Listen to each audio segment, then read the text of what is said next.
Les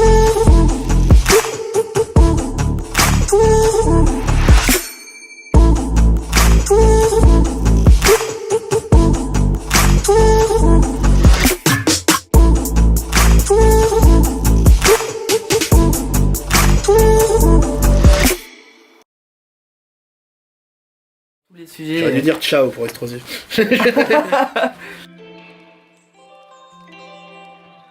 Alors je suis Philippe Vardon, je suis tout d'abord conseiller régional de Provence-Alpes-Côte d'Azur, je suis même vice-président de notre groupe à la région, j'ai été élu sur la liste de Marion Maréchal en 2015, je suis membre aussi du bureau national de notre mouvement et dans le cadre des élections européennes, je suis le directeur adjoint de la campagne en charge de la communication.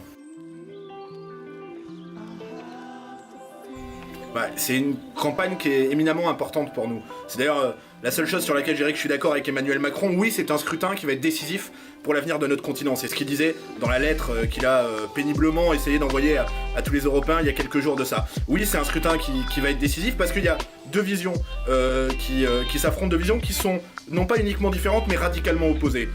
D'un côté, la continuation de l'Union Européenne actuelle, en allant toujours plus loin, avec toujours moins de protection, toujours moins de démocratie, le pouvoir à la Commission Européenne, c'est ce que défend Emmanuel Macron. Et puis d'un autre côté, une Europe des nations, des libertés, des coopérations, une refonte en profondeur du fonctionnement de cette coopération européenne que nous souhaitons et que nous défendons dans cette élection avec tous nos alliés, au pouvoir ou bientôt au pouvoir dans le reste de l'Europe. C'est un peu la tarte à la crème. À chaque élection, depuis qu'on a des élections européennes, on les a tous, tout le spectre, qui nous donne du changer l'Europe, la nouvelle Europe, refaire l'Europe, etc. Sauf qu'en réalité, ils défendent tous la même vision, et même, ils gouvernent tous ensemble sur le plan européen. Et on le voit d'ailleurs, on a déjà les négociations entre le PPE, le Parti Populaire Européen, qui est le parti européen dont fait partie LR, mais qui est aussi celui d'Angela Merkel, qui est aussi celui de Juncker, le président de la Commission Européenne. Il y a déjà des discussions avec les libéraux, qui sont ceux auxquels est associé Emmanuel Macron, mais même avec les socialistes. Tous ces gens, finalement, défendent le même modèle, la même vision. Et face à cela, il y a effectivement une vision réellement alternative. C'est celle que nous défendons avec nos alliés, qui sont aujourd'hui au sein du groupe Europe des Nations et des Libertés avec nous. Je pense par exemple au parti de Matteo Salvini, de l'italien Matteo Salvini, la Lega, aux Autrichiens, et puis aussi à tous ceux qui pourront nous rejoindre demain, parce qu'ils défendent finalement la même vision que nous, qui est une Europe des nations et des peuples.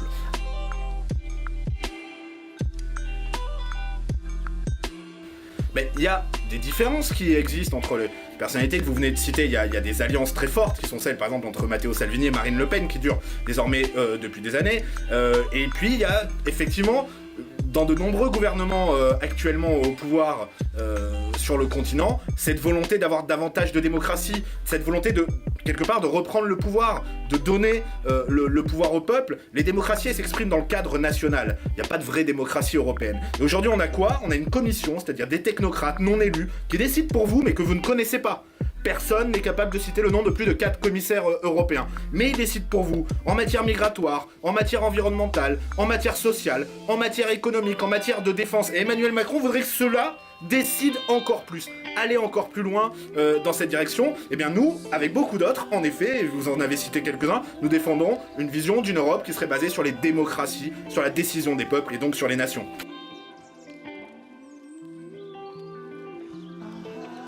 Nous avons, vous savez, sur la question environnementale, sur la question de l'écologie, nous avons à la fois l'antériorité, la légitimité et surtout la chance d'avoir un discours cohérent. Parce que moi je comprends pas comment on peut nous expliquer qu'on veut défendre l'environnement, qu'on veut sauver notre écosystème, et dans le même temps, on défend les traités de libre-échange. On défend ce modèle économique qui veut qu'on produise en Asie pour consommer en Europe et pour recycler en Afrique. C'est ça aujourd'hui le modèle qui prévaut, c'est ça aujourd'hui le modèle que défendent tant Emmanuel Macron que LR et en fait toute cette espèce de grand magma, de grande majorité de l'Union Européenne, c'est le modèle qu'ils défendent. Pourtant, vous savez, un super cargo, transporteur de marchandises, un seul, pollue à l'année autant que toutes les voitures individuelles françaises. La vraie cohérence, la vraie écologie, c'est de remettre en cause ce système économique pour produire et consommer au plus près. C'est la relocalisation des activités économiques et donc la relocalisation de l'homme. C'est le modèle que nous défendons à travers le localisme, à travers la volonté d'avoir un juste échange et non plus ce libre-échange mondialisé, débridé, sans limite.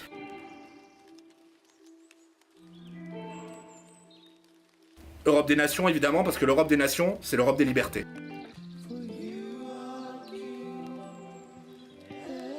L'Europe des nations, c'est une Europe où on redonne la parole au peuple. Les nations, ce sont les expressions politiques de la volonté des peuples. Aujourd'hui, c'est la Commission qui décide. Nous, on veut que ce soit les peuples qui décident librement. Puis l'Europe des nations, c'est ce qui a réussi jusque-là. Qu'est-ce qu'il y a c'est quoi les grandes réussites sur le plan européen? Ce sont des coopérations entre nations. C'est Airbus, c'est Ariane, c'est Erasmus, qui à l'origine est un projet entre nations. C'est ça qui fonctionne et c'est ça que nous voulons mettre en avant.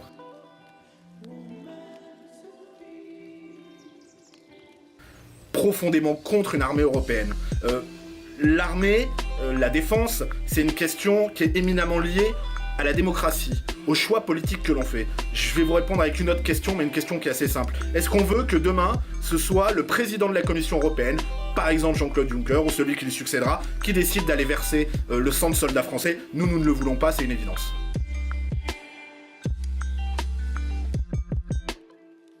C'est un choix qui symboliquement est extrêmement fort, extrêmement dérangeant.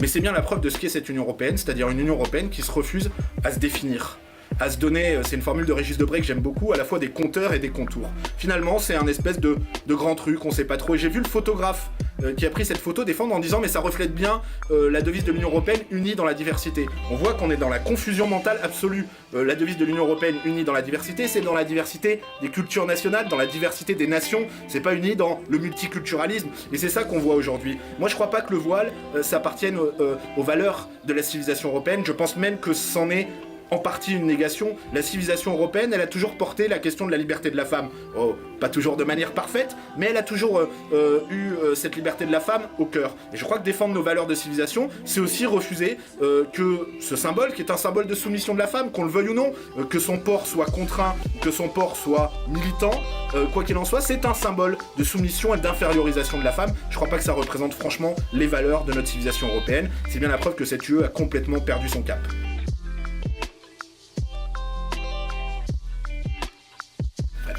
Le problème qu'on a toujours avec LR et avec leur parti européen qui est le PPE, c'est la différence entre ce qu'ils disent et ce qu'ils font.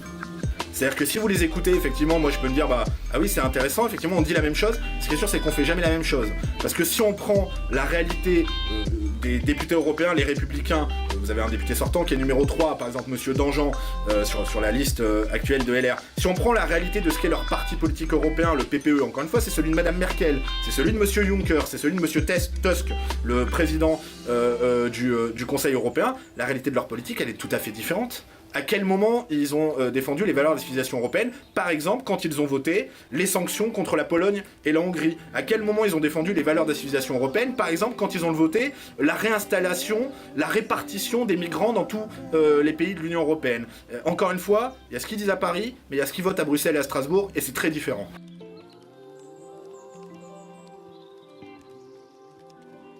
L'immigration, malheureusement, est souvent un facteur d'insécurité quand elle est, encore une fois, incontrôlée. Vous savez, quand on décide pas qu'ils rentrent dans notre pays, parce que c'est le cas aujourd'hui, on décide pas qu'ils rentrent dans notre pays, on a un pays qui est une maison sans porte. Vous avez une porte chez vous, j'ai une porte chez moi. Une porte, c'est pas quelque chose qui vous empêche de faire rentrer les gens, ça vous permet juste de décider qui rentre.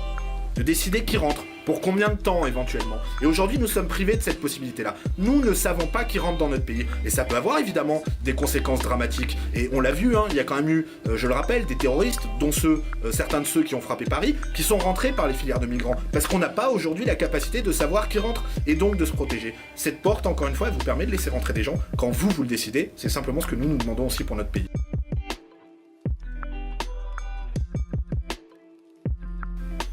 Oui, ouais, le Rassemblement National a effectivement un combat qui est ancien, qui est un combat pour l'identité et la liberté de la France. Et cette légitimité, c'est aussi une chance, cette antériorité, c'est aussi une chance. Vous savez, moi je vois le Rassemblement National comme un phare dans la vie politique française. Vous savez, un phare, quand on est marin, il y a plein de fois où on est sur sa barque, il fait grand soleil, la mer bouge pas trop, et finalement le phare presque il vous éblouit, ça vous sert finalement à rien. Alors on est sur sa barque et on se dit mais qu'est-ce que c'est que ce phare qui clignote en permanence? C'est un peu le Rassemblement National, c'est vrai que le Rassemblement National dit toujours attention, faites attention, voilà ce qui va se passer.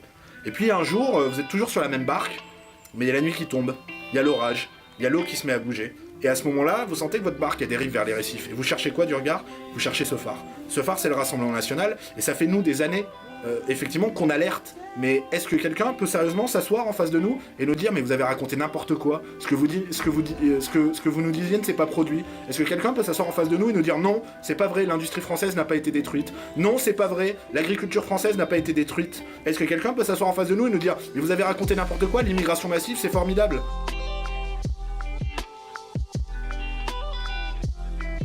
Qu'il y ait des gilets jaunes ou pas, c'est pas à nous de dire c'est bien, c'est pas bien, c'est à chacun est libre de se présenter dans une élection, et heureusement, il y a quelque chose qui est positif derrière la question de la liste.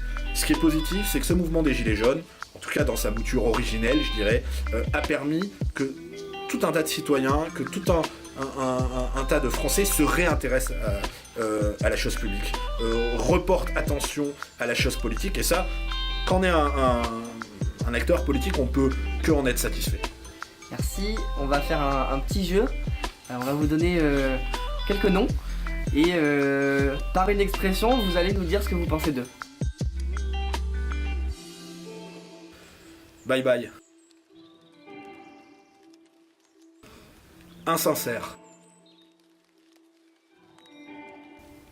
Des regrets. Des regrets ? Oui, parce que Florent Philippot, moi j'ai travaillé avec lui pendant la campagne des élections européennes. C'est quelqu'un qui avait un certain nombre de talents, et ça aurait sans doute été mieux qu'il continue de les mettre au service d'une cause commune, et qu'ils partent pas dans une voie de garage groupusculaire. C'est bête. Énervé. Philosophiquement, radicalement opposé à ce que nous défendons. Déterminé. Blond. Coriace. Civilisation.